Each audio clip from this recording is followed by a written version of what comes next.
जेके शागिर्द अवामा pre medical pre engineer university test की तैयारी करे रहिया आहिनि त अॼु असां हुनजे लाइ स्केलर क्वांटिटी छा आहे, वेक्टर क्वांटिटी छा आहे, इहो टॉपिक खणी आया आहियूं। सभ खां पहिरीं पाण खे इहा ख़बर खपे त मैग्नीट्यूड जो मतिलबु छा आहे।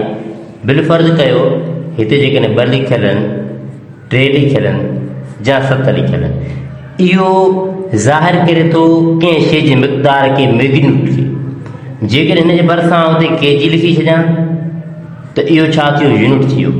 2 छा कबो मेंशन करे, मैग्नीट्यूड खे, ऐं जेको केजी लिखियो पियो इहो छा कबो ज़ाहिर करे, यूनिट खे ज़ाहिर करे। जीअं त 3 लिखियो पिया, 3 छा आहे, मैग्नीट्यूड आहे। हिते जेकॾहिं आऊं किलोमीटर लिखी छॾियां त इहो किलोमीटर छा आहे, यूनिट आहे, ऐं 3 छा आहे, मैग्नीट्यूड आहे। स्केलर जे अंदरि बि मैग्नीट्यूड हूंदो आहे, वेक्टर जे अंदरि बि मैग्नीट्यूड हूंदो आहे।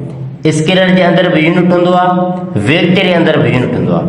3 नंबर शइ जेका आहे, चए थो स्केलर खे छा हूंदो आहे, नो प्रॉपर डायरेक्शन, हिन खे को मख़सूस तरफ़ न आहे हूंदो। ऐं वेक्टर खे छा हूंदो आहे, हिन खे हिकिड़ो प्रॉपर डायरेक्शन हूंदो आहे। अचो त हिन शइ खे थोरो डिटेल में सम्झूं त प्रॉपर डायरेक्शन हुजण जो मतिलबु ऐं प्रॉपर डायरेक्शन न हुजण जो मतिलबु छा आहे। बिलफर्ज़ कयो असां वटि 2 पॉइंट्स आहिनि, हिकु हीअ पॉइंट आहे, ॿी पॉइंट आहे। हिन खे असां नालो ॾियो था ए, हिन खे असां नालो ॾियो था बी। हाणे ए खां बी तरफ़ अचण जा खोड़ सारा रूट्स आहिनि, खोड़ सारा पाथ आहिनि। हिकिड़ो पाथ अहिड़ो आहे जंहिंमें असां डायरेक्शन तब्दील नथा कयूं, ऐं ॿिया जेके पाथ आहिनि जिन में छा पियो थिए, डायरेक्शन तब्दील थिए पियो। जंहिंमें डायरेक्शन न पियो तब्दील थिए इन पाथ खे पाण चवंदासीं डिस्प्लेसमेंट।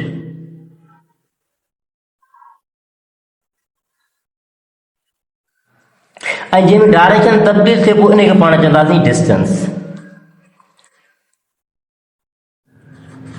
हाणे असां डेफिनेशन पोयां पढ़ीसीं त स्केलर उहे क्वांटिटीज़ हूंदियूं आहिनि जिन खे छा हूंदो आहे, मैग्नीट्यूड हूंदो, यूनिट हूंदो, ऐं हुनखे को प्रॉपर डायरेक्शन कोन हूंदो। हाणे तव्हां मूंखे ॿुधायो त हिते स्केलर क्वांटिटी डिस्टेंस थींदो या डिस्प्लेसमेंट थींदो। हिते जेका स्केलर क्वांटिटी उहो छा थींदो, डिस्टेंस थींदो, छाकाणि डिस्टेंस खे डायरेक्शन कोन्हे, कीअं डायरेक्शन कोन्हे, हिते हिन जो डायरेक्शन हर पॉइंट ते तब्दील थींदो अचे पियो।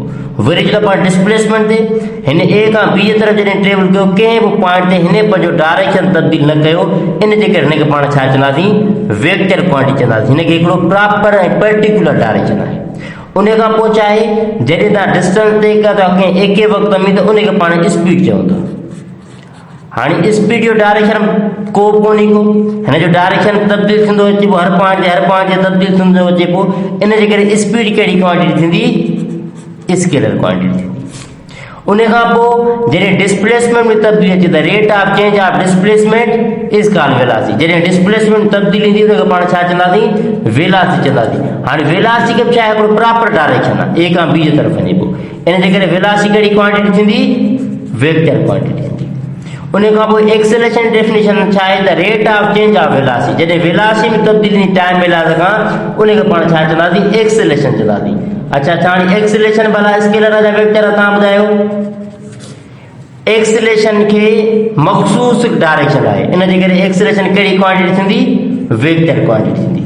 त हाणे अव्हां जो कॉन्सेप्ट क्लियर थी वेंदो त डायरेक्शन हुजण मां मुराद छा आहे ऐं प्रॉपर डायरेक्शन न हुजण मां मुराद छा आहे। हाणे अचूं था पाण अॻिते वीडियो खे अॻिते सम्झूं। उन खां पोइ चौथी नंबर पॉइंट आहे जेको सिंपल रूल्स आर अलजेब्रा। हाणे जेके स्केलर जोड़ कट थींदा आहिनि, जेका पंहिंजी सिंपल अलजेब्रा आहे उन जे उसूलनि तहत जोड़ थींदा। जीअं पाण सिंपल नंबर जोड़ कंदा आहियूं, नंबर जे पाण कट कंदा आहियूं, नंबर खे जे पाण मल्टीप्लाई कंदा आहियूं, नंबर खे जे पाण में डिवाइड कंदा आहियूं। इहे बिल्कुलु जे पंहिंजा नंबर जोड़ कट थींदा आहिनि, स्केलर ईअं जोड़ कट वंड ज़रब ऐं सफ़ी थींदा। ऐं जेके वेक्टर क्वांटिटीज़ हूंदियूं उन्हनि जे लाइ वरी छा आहे, वेक्टर अलजेब्रा जा रूल्स लागू थींदा। सिंपल जे पंहिंजी अर्थमेटिक आहे, इन उसूलनि तहत ही जोड़ कट नथा थी सघनि। हिन खे जोड़ करण जे लाइ असांखे छा जी ज़रूरत पवंदी, ट्रिग्नोमेट्रिक रूल्स जी ज़रूरत पवंदी या पैरेललोग्राम जी ज़रूरत पवंदी। उन खां पोइ नोटेशन जो मतिलबु असांखे कीअं ख़बर पवंदी त इहो स्केलर आहे या वेक्टर आहे या का शइ आहे। हाणे चए थो स्केलर जा नोटेशन आहे written as a plain letter. Simple को लेटर सिधो सिधो लिखियो पियो आहे त इहो ज़ाहिर करे पोइ इहो स्केलर आहे। ऐं वेक्टर जे लाइ छा आहे नोटेशन आहे, चए थो हीउ कीअं ज़ाहिर थींदो, चए थो रिटन विथ एरो। हिन जे मथां वरी छा हूंदो, हिकु एरो हूंदो, या वरी छा कयो वेंदो, इन ए खे बोल्ड लेटर सां ज़ाहिर कयो वेंदो, जेको ॿुधाईंदो त इहा कहिड़ी क्वांटिटी आहे, इहा वेक्टर क्वांटिटी आहे। हाणे अचूं था पाण जा मिसाल इनके डिटेल में पाण समझूं था त जीअं अव्हांखे ज़हन में सेव थी वञे त कहिड़ी क्वांटिटी स्केलर कीअं कहिड़ी क्वांटिटी वेक्टर कीअं। मथी डेफिनेशन के ज़हन में रखणो आहे। मथी डेफिनेशन जा पैरामीटर तव्हां हिन क्वांटिटीज़ ते भेटाईंदव, पोइ ॾिसंदव त तव्हां चेक कंदव त इहो स्केलर थिए थो या वेक्टर थिए थो। हाणे ॾिसो त जॾहिं बि असां मास मापींदा आहियूं त असांखे ॿिनि शयुनि जी ज़रूरत पवंदी आहे, हिकिड़ो मैग्नीट्यूड, ॿियो यूनिट। कॾहिं बि असां हिते डायरेक्शन जो ज़िक्र न आहियूं कंदा, इन करे मास कहिड़ी क्वांटिटी थींदी, स्केलर क्वांटिटी थींदी। जॾहिं बि असीं टाइम मेयर कयूं था, पोइ चाहे असां कलाकनि में मेयर कयूं, मिंटनि में मेयर कयूं, सेकंड में मेयर कयूं, उनजे लाइ हिकिड़ो असांखे मैग्नीट्यूड खपंदो आहे, ॿियो यूनिट खपंदो आहे। तरफ़ जी कॾहिं बि ज़रूरत न आहे पवंदी, इन करे टाइम कहिड़ी क्वांटिटी आहे, स्केलर क्वांटिटी आहे। जॾहिं बि असीं टेम्परेचर मेयर कयूं था, असांखे मैग्नीट्यूड ऐं यूनिट जी ज़रूरत पवंदी, असांखे कॾहिं बि कंहिं डायरेक्शन जी ज़रूरत न आहे पवंदी टेम्परेचर खे मेयर करण लाइ। अहिड़े साॻिए जॾहिं असां डिस्टेंस मेयर कयूं था त डिस्टेंस में मैग्नीट्यूड हूंदो, यूनिट हूंदो, उनखे को प्रॉपर डायरेक्शन कोन हूंदो, जेको मूं तव्हांखे चार्ट ते डिटेल में सम्झायो। ऐं स्पीड खे बि छा हूंदो, मैग्नीट्यूड हूंदो, यूनिट हूंदो, इनखे को बि मख़सूस तरफ़ कोन हूंदो, जेको पाण चार्ट ते डिटेल में सम्झोसीं। एनर्जी के छा आहे, मैग्नीट्यूड हूंदो, यूनिट हूंदो, इनखे को बि मख़सूस तरफ़ कोन हूंदो। ऐं वर्क के छा हूंदो, इनखे मैग्नीट्यूड हूंदो, यूनिट हूंदो, इते कंहिं बि तरफ़ जो ज़िक्र न आहे। जॾहिं तरफ़ जो ज़िक्र न आहे त इहा कहिड़ी क्वांटिटी थींदी, स्केलर क्वांटिटी थींदी। उन खां पोइ पावर जेको आहे, इन में असांखे मैग्नीट्यूड जी ज़रूरत पवंदी आहे, यूनिट जी ज़रूरत पवंदी आहे, असांखे तरफ़ जो ज़िक्र त न आहे कंदा, ऐं तरफ़ जे इतने में हूंदो बि न आहे। इन जे करे हीअ कहिड़ी क्वांटिटी थींदी, स्केलर क्वांटिटी थींदी। जॾहिं असां डेंसिटी के मेयर कयूं था त असांखे छा जी ज़रूरत पए थी, मैग्नीट्यूड जी ऐं यूनिट जी ज़रूरत पए थी, उते असांखे तरफ़ जी ज़रूरत नथी पए। इन करे डेंसिटी कहिड़ी क्वांटिटी आहे, स्केलर क्वांटिटी आहे। जॾहिं असां वॉल्यूम मेयर कयूं था कंहिं बि शइ जो, त सिंपली असां लेंथ, विड्थ ऐं हाइट खे पाण में ज़र्ब कयूं था, जंहिंमें असांखे हुनजो मैग्नीट्यूड यूनिट खपे थो, असांखे तरफ़ ते रिक्वायर कोन हूंदो आहे। ऐं जॾहिं असां प्रेशर मेयर कयूं था त असांखे मैग्नीट्यूड खपे ऐं हुनजो यूनिट खपे, असांखे हुन में हुनजो तरफ़ जी ज़रूरत न आहे, हुनखे तरफ़ हूंदो बि कोन्हे। इन करे प्रेशर कहिड़ी क्वांटिटी थींदी, स्केलर क्वांटिटी थींदी। सिंपली सिर्फ़ु तव्हांखे पंहिंजी डेफिनेशन ज़हन में रखणी आहे। उन डेफिनेशन के जेके बि क्वांटिटीज़ तव्हांजे साम्हूं हूंदियूं, पोइ तव्हां ॾिसंदव त इनखे मेयर करण वक़्तु छा असांखे डायरेक्शन ज़रूरत पए थी। जेकॾहिं सिर्फ़ु असांखे मैग्नीट्यूड ऐं यूनिट जी ज़रूरत पए, डायरेक्शन जी ज़रूरत न पई पए या डायरेक्शन खे न आहे, त उहा कहिड़ी क्वांटिटी थींदी, स्केलर क्वांटिटी थींदी। उन खां पोइ वेक्टर क्वांटिटी में छा आहे, वेट असांखे कीअं ख़बर पए त वेट वेक्टर आहे। हाणे वेट जो जेको डायरेक्शन आहे उहो त to the direction of earth हूंदो आहे, ज़मीन जे तरफ़ हूंदो आहे। डिस्प्लेसमेंट छा आहे, वेक्टर क्वांटिटी। डिस्प्लेसमेंट जॾहिं पाण मेयर कयूं था त पाण खे मैग्नीट्यूड, यूनिट ऐं इन लाइ प्रॉपर डायरेक्शन जी ज़रूरत पए थी।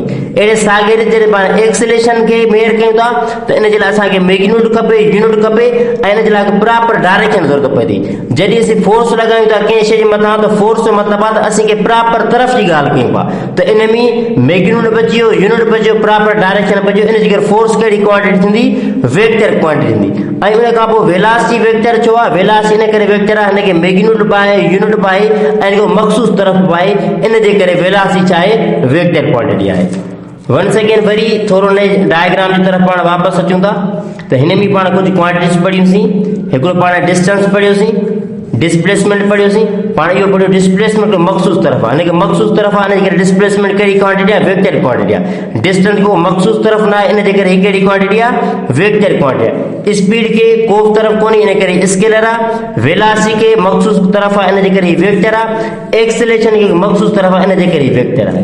ऐं उमेद कयां थो त हीउ वीडियो लेक्चर अव्हांखे सम्झ में आयो हूंदो। जेकॾहिं अव्हां जेको सुवाल आहे हिन टॉपिक सां रिलेटेड, तव्हां कमेंट्स में पुछी सघो था। वधीक अहिड़ी वीडियोज़ ॾिसंदा रहो मंज़िल फिज़िक्स वारो यूट्यूब चैनल।